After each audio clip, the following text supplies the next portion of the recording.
All the details. Let's bring in Republican Congressman from Illinois, Adam Kinzinger, who sits on the House Foreign Relations Committee. Congressman, great to see you.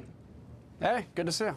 President Trump tweeting this evening, writing, North Korea under the leadership of Kim Jong-un will become a great economic powerhouse. He may surprise some, but he won't surprise me because I've gotten to know him and fully understand how capable he is. North Korea will become a different kind of rocket, an economic one. What's your reaction to that from President Trump? Look, I want to be clear about something. Kim Jong-un is a very evil person. He has killed a lot of people. He keeps people in work camps.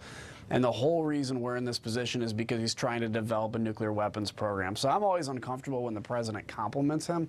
But at the same time, I think this is going to be a good summit, I hope. One thing we have to keep in mind when the whole Iranian nuclear deal was being hammered out, I didn't like the deal, but that was all behind closed doors, and then we just saw what it looked like in the end.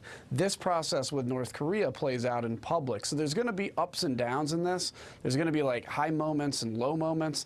I hope that on February 27th, we can get some good progress, but I think we're going to need to see some pretty certifiable progress here soon if we want to get off of a war path with North Korea. Yeah, that summit in Hanoi is just about 2.5 weeks away. Any sense of how much they need to figure out before Trump-Kim 2.0? Well, it's probably a lot to figure out. I know, but there's been a lot of negotiations behind the scenes. I've gotten briefed on where they're sitting on some of them. There's a lot of work being done.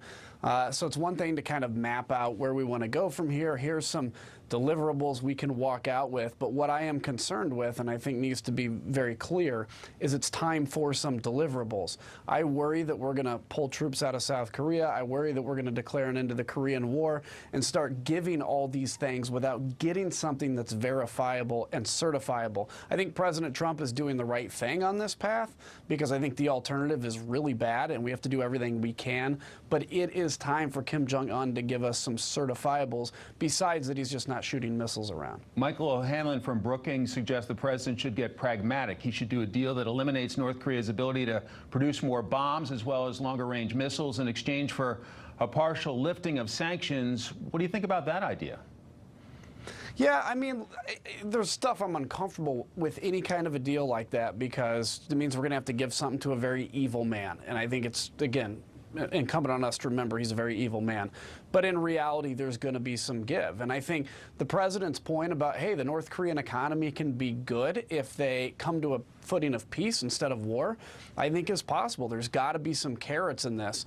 But it's also got to be clear that there's sticks, which is we have a lot of troops near North Korea. We have the ability to destroy North Korea's nuclear weapons, but we'd much rather see North Korea on a path to peace and prosperity, helping its people, pulling them out of work camps, than the alternative.